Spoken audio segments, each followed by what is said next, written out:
अल्हम्दुलिल्लाह वकफ़ा वसलामुन अला इबादिहिल्लज़ीना इस्तफ़ा अम्मा बाद अऊज़ु बिल्लाहि मिनश शैतानिर रजीम बिस्मिल्लाहिर रहमानिर रहीम। बुज़ुर्गों और दोस्तों, आपको याद होगा कि इस सिलसिलेवार दर्स कुरान में हम लोगों ने गुज़िश्ता जुमा तक सूरह आराफ की आयत नंबर 25 तक के मज़मून को सुना था। उन आयात में अल्लाह ताला ने आदम अलैहिस्सलाम उनकी तख्लीक़, फिर शैतान के साथ जो मामला हुआ और किस तरह से उस आज़माइश के नतीजे में आदम अलैहिस्सलाम, उनका जोड़ा हव्वा और शैतान, इन तीनों को अल्लाह ताला ने इस दुनिया में भेजा एक ख़ास वक्त तक के लिए, ज़िंदगी गुजारने के लिए, और फिर यहाँ से वापसी होनी। उसमें वो जो पहलू था कि उन लोगों ने उस दरख्त के पास जाकर उसका फल खाया और जिसके नतीजे में अल्लाह ताला ने जन्नत के जो पर्क्स उनको मिले हुए थे वो उनसे वापस ले लिए। लिबास उनका उतर गया और वो जन्नत के पत्तों से, पेड़ के पत्तों से अपने काबिल शर्म हिस्सों को छुपाने लगे। ये बातें और किस तरह से शैतान ने तकब्बुर किया था, अपनी पैदाइश पर उसे बड़ाई का एहसास हुआ था और इसका इजहार उसने किया था, और किस तरह से उसने अपनी गलती को अल्लाह ताला के ज़िम्मे डाला। फ़बिमा अग़वैतनी, चूँकि आपने मुझे गुमराह किया, और इस तरह की तमाम बातें हम लोगों ने सुनी हैं। वहाँ से ये सिलसिला आगे बढ़ रहा है, और चूँकि आदम अलैहिस्सलाम का जिक्र हुआ था तो उनके बच्चों को खिताब करके कहा जा रहा है, यानी इंसान को, बनी नौ आदम को, उनकी औलाद को। अऊज़ु बिल्लाहि मिनश शैतानिर रजीम बिस्मिल्लाहिर रहमानिर रहीम। या बनी आदम, सुना आपने? ए बनी आदम, ए आदम की औलाद, ए आदमियों। यहाँ पर ईमान वालों को खिताब नहीं किया जा रहा, यहाँ पर काफिरों को खिताब नहीं किया जा रहा, बल्कि हर आदमी को खिताब किया जा रहा है। आगे जो बात कही जा रही है वो चूँकि हर आदमी की ज़िंदगी का हिस्सा है, लिहाजा अल्लाह ताला तमाम के तमाम इंसान को खिताब करके ये कह रहे हैं कि क़द अंज़लना अलैकुम लिबासन युवारी सवातिकुम वरीशा, हमने नाजिल किया तुम्हारे लिए लिबास। जन्नत में तो तुम्हारा लिबास छिनवा दिया शैतान ने, लेकिन लिबास जो जिस्म को छुपाने का ज़रिया है, अलग अलग उसके मकासद में एक बड़ा मकसद जिस्म को छुपाना, मौसमी असरात से बचना, प्रोटेक्शन, और इंसान लिबास के ज़रिए अपने ज़ीनत को भी अख्तियार करता है, खूबसूरती भी हासिल करता है। तो वो जन्नत से जो तुम्हारा छिन गया था, ये चीज़ तुम्हारे पास अल्लाह ताला ने दी है। यानी आदम अलैहिस्सलाम को तो तमाम चीज़ों का इल्म दिया, और वो उनके बच्चों में वक्त के साथ वो तमाम उलूम जो आदम अलैहिस्सलाम को मिले, यानी इंसान को मिले, वो वक्त के साथ अपनी पंखड़ी खोलते चले जाते हैं। एक साथ पूरा फूल नहीं खिलता, बल्कि जैसे जैसे अल्लाह ताला ने सिस्टम रखा है, तजुर्बे का सिस्टम रखा है, वक्त का सिस्टम रखा है, इन तमाम चीज़ों के ज़रिए उसी इंसानी दिमाग के अंदर से ये तमाम चीज़ें निकल रही।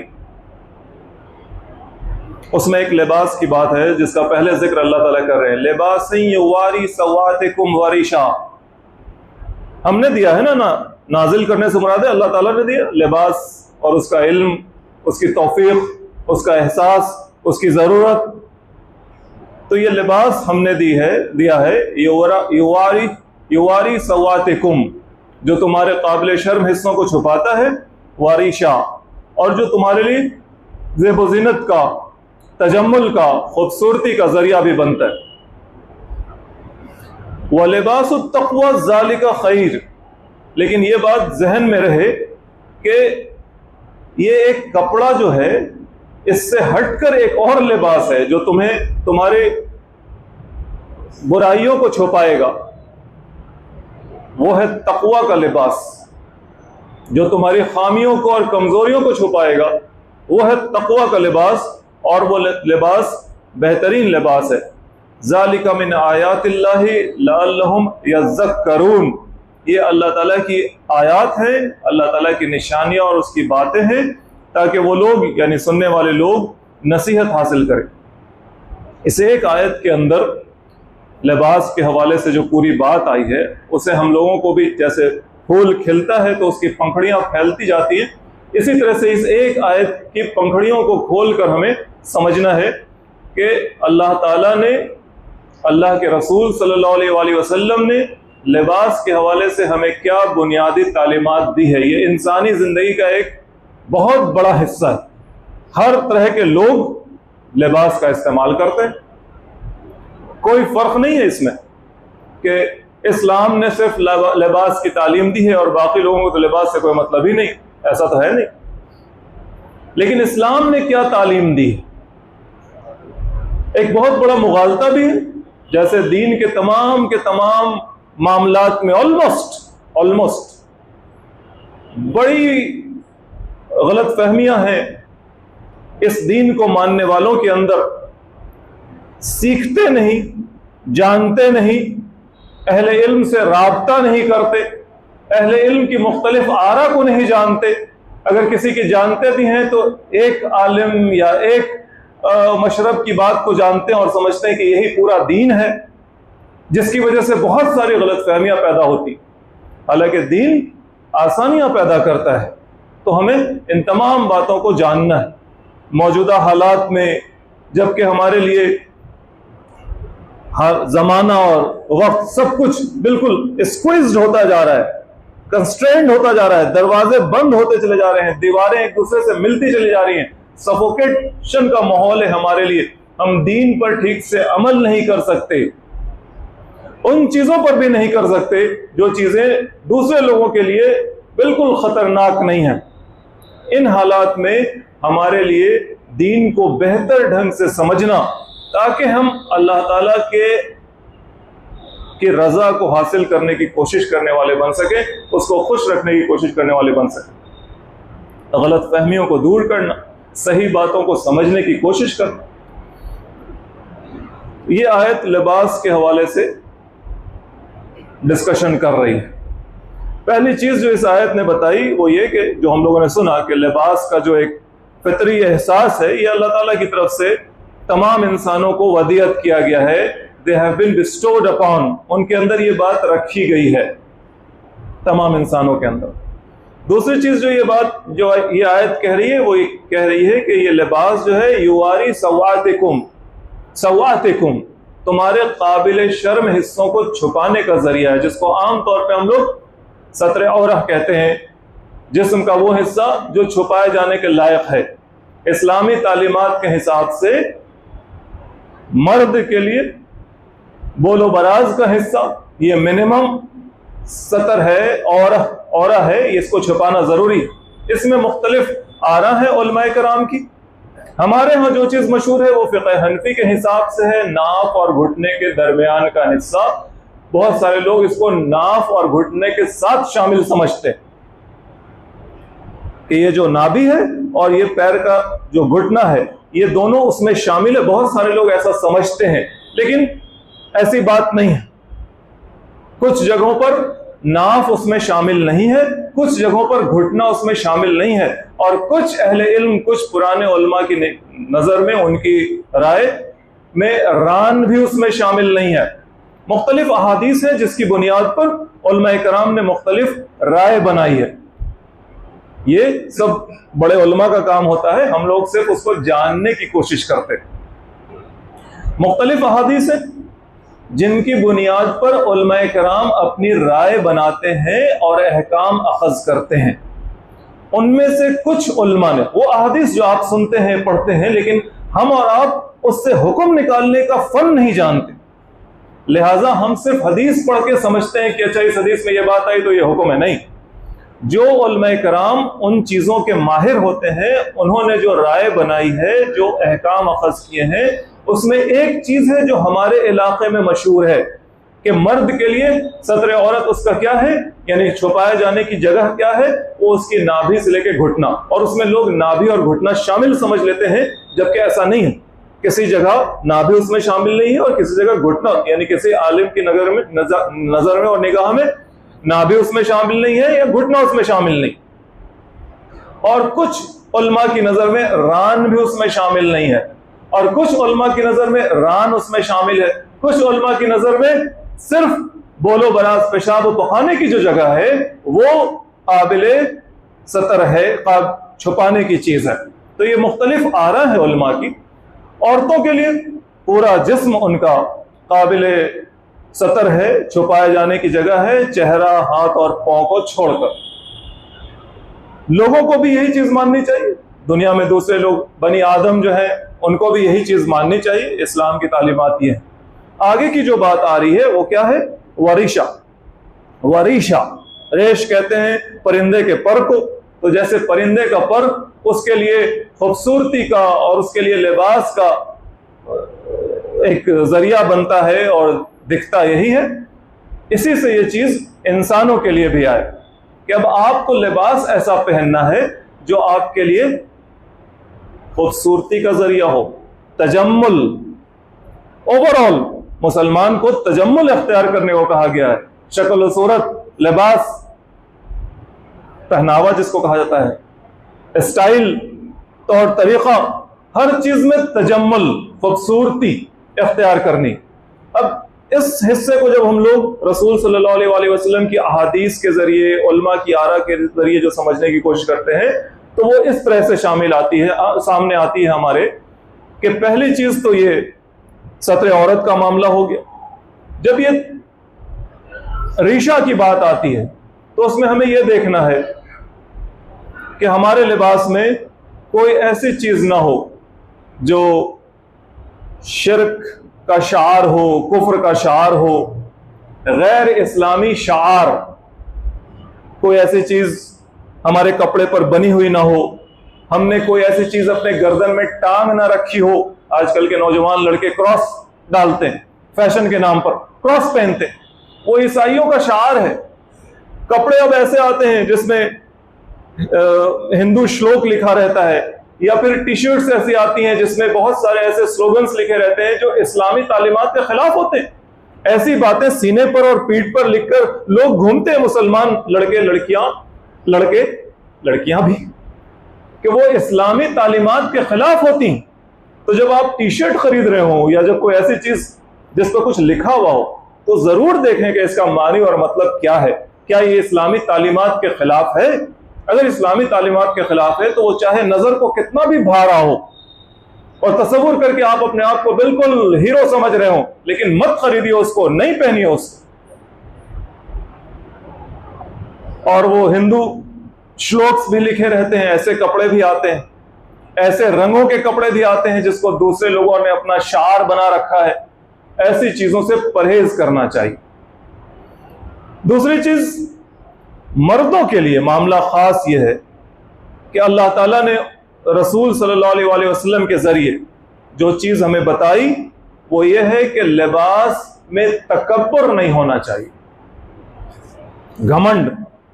वो घमंड जो शैतान के उस जुमले से शुरू हुआ, अना खैरुम मिन, मैं इससे बेहतर हूं, ये जो घमंड है, इस घमंड का इजहार कपड़े से नहीं होना चाहिए, इसराफ नहीं होना चाहिए, फिजूल खर्ची नहीं होनी चाहिए। इसीलिए जब इंसान ने कपड़ा पहना, जब आदम अलैहिस्सलाम और हव्वा आए जन्नत से इस दुनिया में, तो जिस तरह से जन्नत में उन्हें यह शऊर था कि हम पत्तों को अपने ऊपर गांठ लें, यक्सिफान वरक़ल जन्नह, जन्नत के वर्कों को, जन्नत के पत्तों को हम अपने ऊपर गांठ लें, वो शऊर यहां भी था इंसान को शुरू में, शुरू में इंसान इसी तरह से अपने जिस्म को छुपाता था, जानवरों के चमड़ों से वो छुपाता था। और आज से लगभग 40 से 50 हजार साल पहले जब इंसान ने आइड निडल, सुई जिसमें कुछ पिरो सकते हैं, आइड निडल, इसको जब इसका इन्वेंशन किया तो फिर उसने मुख्तलिफ टुकड़ों को एक दूसरे के साथ जोड़ना सीखा। चमड़ों के टुकड़ों को, पत्तों के टुकड़ों को एक दूसरे के साथ जोड़ना सीखा और इस तरह से वो अपने जिस्म के ऊपर लिबास की किस्म की कोई चीज डालता था। फिर इंसान ने जब भेड़ के बाल से ऊन बनाना सीखा और जब वुलन फैब्रिक उसने आज से लगभग 10,000 साल पहले बनानी सीखी इंडस वैली सिविलाइजेशन में, मेसोपोटामिया में, तो उसको भी उसने आइड निडल, वो सुई के जिसमें कोई चीज पिरोते हैं, that is called eyed needle, उसके जरिए उसने उन ऊन के जरिए बनाए गए फैब्रिक कपड़ों को एक दूसरे से जोड़ना सीखा और उसको अपने ऊपर पहनना सीखा। इसी तरह से जब कॉटन, सूती का कपड़ा इंसान ने पैदा किया कपास के जरिए, लैटिन अमेरिका में, पेरू में 6000 से 3000 साल पहले, फिर इंडस वैली सिविलाइजेशन में, फिर अफ्रीका में, ये सब चीजें लगभग 6000 से 3000 साल पहले हुई हैं। उसने उस आइड निडल के जरिए, उस सुई के जरिए अपनी पोशाक और अपना लिबास बनाना सीखा। और फिर जब इंसान में किसी एक राजकुमारी ने गरम चाय पीने के वक्त, जब वो मलबरी ट्रीज के नीचे चाइना में गरम चाय पी रही थी और उस पेड़ के ऊपर सिल्क वॉर्म का ककून गिर गया उसके चाय में, गरम चाय में, जिसकी वजह से उसका जो हार्ड शेल था, उस कीड़े, उस ककून के ऊपर का हार्ड शेल वो नरम हो गया और जब उसने चाय से उसको निकालना चाहा तो वो धागे की शक्ल में निकल रहा है और उस धागे से बहुत फैसिनेटेड हुई वो। Princess Leizu of China, yellow emperor की वाइफ प्रिंसेस लीजो, जिसको गॉडेस ऑफ सिल्क कहा जाता है क्योंकि उसने इस तरीके से सिल्क रेशम लोगों के सामने पेश किया। उसने अपने शौहर को कहा कि वो उसकी मदद करे और ये पूरा का पूरा बाग उगाए और वहां वो कीड़े, रेशम के कीड़े, उनको पैदा किया जाए, उसकी परवरिश की जाए और उसके जरिए रेशम निकाला जाए। तो इस तरह से रेशम निकला और ये रेशम इतना महंगा था, समझ रहे हैं आप किस तरह से ये पैदा निकला। तो चाइना ने इसको लगभग 3000 साल तक राज बना के रखा, किसी को इसका इल्म नहीं होने दिया कि कैसे ये रेशम का कपड़ा बनता है। एक्सपोर्ट तो खूब किया, ईरान के जरिए एक्सपोर्ट किया। उस वक्त भी चाइना पर्शिया के साथ ट्रेड बड़ा अच्छा था और ईरान के जरिए यूरोप तक एक्सपोर्ट किया और बहुत महंगा होता था। तो जो बाज़ंतानी एक शहंशाह था, जस्टिनियन फर्स्ट, वो परेशान हो गया। शौक तो बहुत कि हम रेशम का कपड़ा पहने, लेकिन इतना महंगा, तो उसने 2 साधुओं को एक कोवर्ट मिशन पे भेजा कि जाओ पता करके आओ कैसे ये लोग बनाते हैं। तो वो साधु गए और उन्होंने वहां रेशम के कीड़ों के अंडों को और मलबरी ट्रीज के बीज को अपने बांस, हॉलो बांस के अंदर छुपाकर वहां से वो स्मगल कर लेके आए और फिर यूरोप में भी रेशम का कपड़ा बुनने लगा इस तरह से। तो रेशम कितनी महंगी चीज हुई, महंगी चीज हुई तो सबके पास थी नहीं, कपड़ा सबके पास नहीं होता था। जिन लोगों के पास कपड़ा आता था, मुख्तलिफ काफिलों से जो लोग कपड़े खरीदते थे, पैसे वाले लोग, वो इजहार तकब्बुर के लिए अपने जिस्म पर बड़ा कपड़ा डालते थे, रेशम का कपड़ा डालते थे। रसूल सल्लल्लाहु अलैहि वसल्लम ने मर्दों को रेशम पहनने से मना किया, सोना पहनने से मना किया, ताकि ये जो तकब्बुर का एहसास है, बड़ाई का एहसास है, दुनिया के सामने अपने आप को बड़ा, फ्लोर लेंथ रोब्स यानी जमीन तक छूने वाले कपड़े लोग पहनते थे, जमीन पर बिछे हुए कपड़े लोग पहनते थे। और जिसका कपड़ा जितना ज्यादा बड़ा, यानी कि जिसके पास ज्यादा कपड़ा है उसके पास ज्यादा दौलत है। उस वक्त कपड़ा ज्यादा, दौलत ज्यादा। तो जब दौलत ज्यादा है तो उस दौलत की नुमाइश भी होगी कपड़े ज्यादा लंबे पहनकर। तो जो लोग लंबे कपड़े पहनते थे वो अपनी दौलत की नुमाइश करते थे, तकब्बुर करते थे, दूसरों को छोटा दिखाते थे और अपने आप को बड़ा दिखाते थे।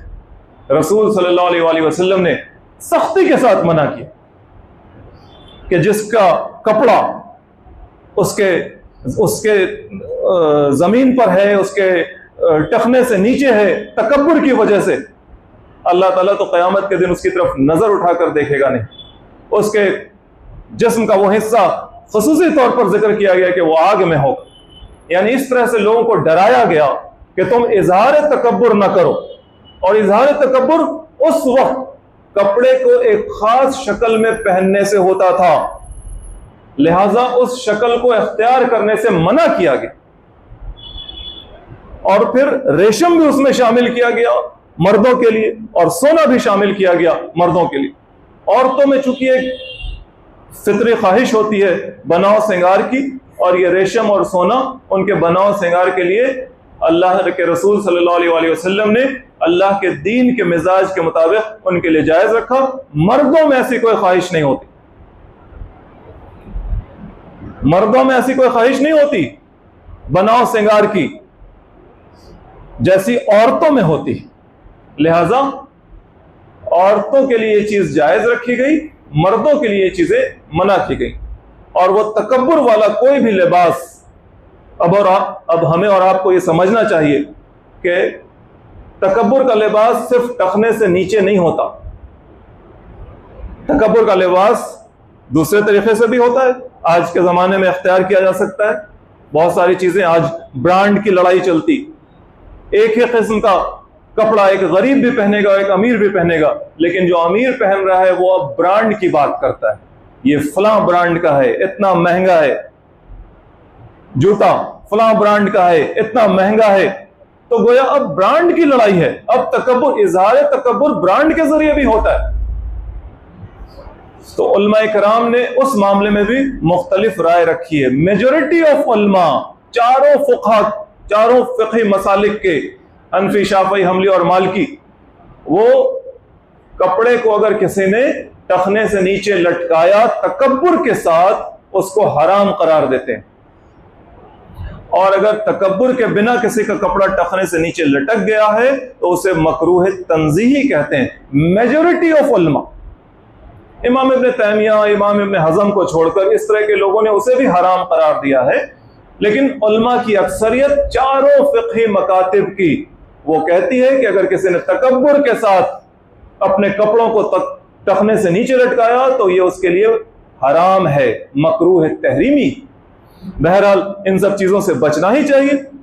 बिल्कुल इतना नीचा लिबास भी ना पहने के, तकब्बुर अगर ना भी है तो गंदगी तो है, कपड़ा गंदा तो होगा, पजामा, पतलून, तहबन गंदा तो होगा। ये एक तालीम थी। आगे की तालीम जो इस्लाम हमें लिबास के हवाले से देता है वो है तशब्बुह की। तशब्बुह, रिजेम्बलेंस, इमिटेशन, इमुलेशन, मिलता जुलता, दूसरे के तरह का, दूसरे के तरह का। इसमें पहली चीज क्या है? सिनफी तशब्बुह, यानी मर्द का कपड़ा औरत ना पहने, औरत का कपड़ा मर्द ना पहने। रिजेम्बलेंस नहीं होना चाहिए, मर्द और औरत एक तरह का पता नहीं चल रहा है, दोनों की पोशाक एक सी, ऐसा नहीं होना चाहिए।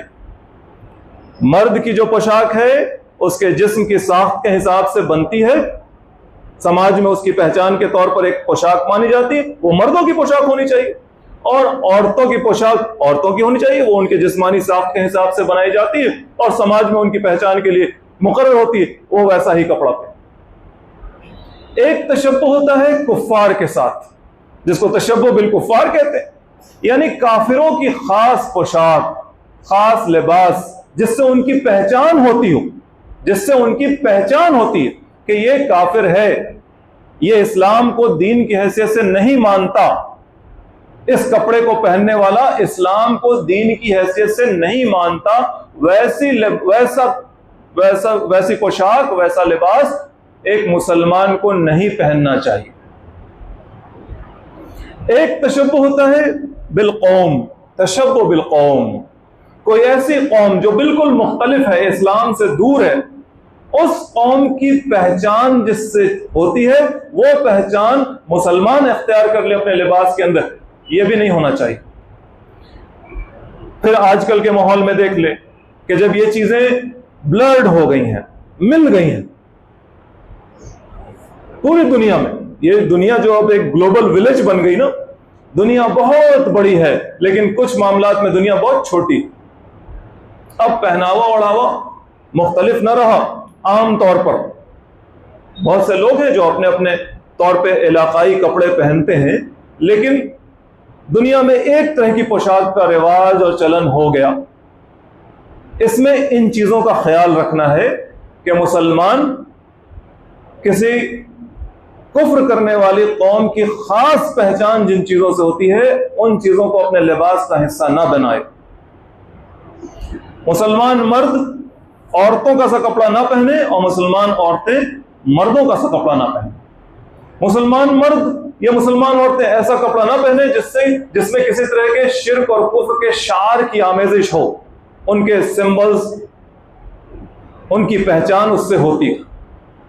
और जाहिर है दोनों के लिए कपड़ा काबिल सतर हो, जो उनके जिस्म के उन हिस्सों को जिन्हें छिपाना है उनको छिपाने का जरिया बनता हो, नुमाया न करता हो, छुपाता हो। ये चीजें हैं जिनका ख्याल लिबास के हवाले से एक मुसलमान को रखना चाहिए। कौम का ओवरलैप हो जाना यह भी होता है, यानी इस्लाम मोहम्मद सल्लल्लाहु अलैहि वसल्लम अरब थे, तमाम दुनिया के लिए नबी हैं, आखिरी नबी और रसूल हैं, क़यामत तक के लिए उनकी तालीमात हैं, लेकिन साथ ही साथ वो हैं तो अरब कौम के एक फर्द। और दूसरी बात यह कि वो साथ ही साथ एक खास जमाने में हैं, आज से लगभग 1400 साल पहले। उस जमाने में बहुत सारी चीजें मुख्तलिफ हुआ करती थी जो जमाने के बदलाव से बदलती चली गई। लिबास का भी अंदाज उसमें शामिल है, रहन सहन, खाना पीना, बहुत सारी चीजें, सवारी, इलाके का असर होता है। अरब का एक खास माहौल है, गर्म माहौल है, जैसे आजकल आप और हम यहां महसूस करते हैं, और हीट वेव्स होती हैं, गर्म हवा चलती है। इसमें एक खास किस्म की पोशाक पहनी जाती है। मुख्तलिफ इलाकों में दुनिया के लोगों ने पोशाक में इस चीज का भी ख्याल रखा है। ठंडी जगह के लोग उनकी पोशाक अलग किस्म की होती है, गर्म जगह के लोग उनकी पोशाक अलग किस्म की होती है। आज से हजारों साल पहले के लोगों की पोशाक अलग किस्म की होती थी, आज से 100 साल पहले, 50 साल पहले के लोगों की पोशाक अलग किस्म की होती थी। इवन वही चीज, एक ही चीज है, कुर्ता ही पजामा, कुर्ता पजामे का जो रूप और रंग आज है वो आज से 50 साल पहले नहीं होता। पजामा तो बिल्कुल अलग किस्म का होता था, वो ज्यादा बड़ा और चौड़ा होता था। फर्क आता है जमाने के साथ, इलाके के साथ, हालात के साथ। इस्लाम मुसलमानों को यह नहीं कहता कि सब लोग अरब बन जाओ। मुसलमानों में एक मुगालता यह भी है, शौक है, अच्छी बात है, यह कोई बुरी चीज नहीं है, लेकिन दीनदारी में इस चीज को जब ऐड कर दिया जाता है कि जो कोई चोगा पहन लेगा वो ज्यादा दीनदार है, अरबी जुब्बा पहन लेगा, तोप पहन लेगा तो वो ज्यादा दीनदार है, ये तस्वुर दुरुस्त नहीं है। ये तो एक इलाकाई लिबास है। अबू जहल भी वही पहनता था और अबू लहब भी वही पहनते थे। रसूल सल्लल्लाहु अलैहि वसल्लम ने उस माहौल में कि जब सब एक तरह का पहनते हैं, लेकिन मुसलमानों को एक इम्तियाजी चीज बताई थी कि देखो जब सब एक तरह का भी पहन रहे हो तो भी तुम्हें क्या ख्याल रखना है। तुम सर पर जब अमामा बांधो तो पहले टोपी पहन लो और उसके ऊपर अमामा बांधो। दूसरे लोग सिर्फ अमामा बांधते थे। ये एक फर्क बताया रसूल सल्लल्लाहु अलैहि वसल्लम ने उस वक्त उन हालात में कि जब सब लोग एक तरह का पहनते थे। एक फर्क होना चाहिए, कौमी इम्तियाज होना चाहिए, इस बात का एहसास होना चाहिए, एहसास होना चाहिए। फिर आज का जमाना, आज हमारे सामने जो खतरात दरपेश हैं हमारे समाज में, हमारे माहौल में, यहां इंडिया में, जहां कपड़ों से लोग पहचाने जाते हैं, ये बात कह के लोगों को मारा और मरवाया जाता है। यहां पर अपने जान की हिफाजत करना, यहां पर दीन का काम करना, यहां पर दीन की हिफाजत करना, मुसलमानों के जान माल इज्जत और आबरू की हिफाजत करना, इन चीजों में जो लोग लगे हुए हैं उन्हें बहुत सारी चीजों का खास ख्याल रखना होगा, जानना होगा।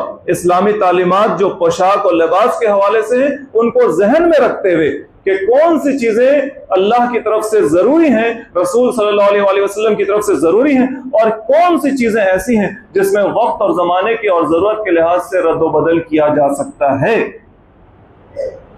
जिन चीजों में जरूरत, वक्त, जमाने और हालात के एतबार से रद्द-ओ-बदल किया जा सकता है, उन चीजों में जिद नहीं करनी चाहिए, उन चीजों में एक दूसरे को लानत मलामत नहीं करनी चाहिए। जरूरी चीज पूरी हो रही है, अकल का तकाजा है, आज के हालात इस माहौल में जरूरी चीजें पूरी हो रही हैं, टोकना नहीं चाहिए। लेकिन जरूरी चीज भी अगर पूरी नहीं हो रही हो, जैसा कि अभी पूरी लिस्ट आई कि इस्लामी लिबास हमें क्या सिखाता है, क्या कैसा होना चाहिए, उस पूरी लिस्ट में वो तमाम चीजें जरूरी थी। अगर वो जरूरी चीजें भी पूरी नहीं हो रही हो तो फिर किसी को टोका जाएगा, बताया जाएगा, समझाया जाएगा। लिबास के हवाले से इस्लाम हमें इन तमाम चीजों की तालीम देता है और अल्लाह ताला इरशाद फरमाते हैं कि इन तमाम बातों के बाद व लिबासुत तक़वा ज़ालिका खैर, ये तो जिस्म पर कपड़ा हो गया, लेकिन एक तक़वा का लिबास है और वही बेहतरीन लिबास है। यानी सबके अंदर खुदा तरसी, ईमान, अमल सालेह, उलमा इकराम ने जो लिबासुत तक़वा बताया है उसमें ये तमाम चीजें बताई हैं। तो वो लिबास तक़वा क्या है? ईमान है, अमल सालेह है, और एक बात ये भी कही गई है कि वो फौजी पोशाक है। जिहाद के लिए जो पोशाक पहनी जाती है जिसमें ज़रा और बख्तर होता है, वो चीजें लिबासुत तक़वा है। खैर, तमाम की तमाम चीजें अच्छी बात है, जो चीज भी मुसलमान अख्तियार कर ले अच्छा ही। अगर आज वो फौजी पोशाक पहनता है तो सबसे ज्यादा जरूरत तो इसी चीज की कि उसके अंदर जो बुज़दिली घर कर गई है वो निकले और उसको एक एहसास हो, अपने मुजाहिदाना किरदार का एहसास हो। तो ये भी लिबासुत तक़वा है और ये बेहतरीन है। ज़ालिका मिन आयातिल्लाह, ये अल्लाह ताला की बातें हैं, उसकी आयात और उसकी निशानियां हैं। लअल्लहुम यद्दक्करून, ताकि वो लोग जो ये सुन रहे हैं, जिन्हें ये सुनाया जा रहा है, वो नसीहत हासिल करें, बात याद करें और बात याद रखें। सबसे बड़ी बात जो याद रखने की है कि वो अल्लाह के बंदे हैं, वो मुसलमान हैं। व आखिर दावाना अनिल हम्दुलिल्लाहि रब्बिल आलमीन।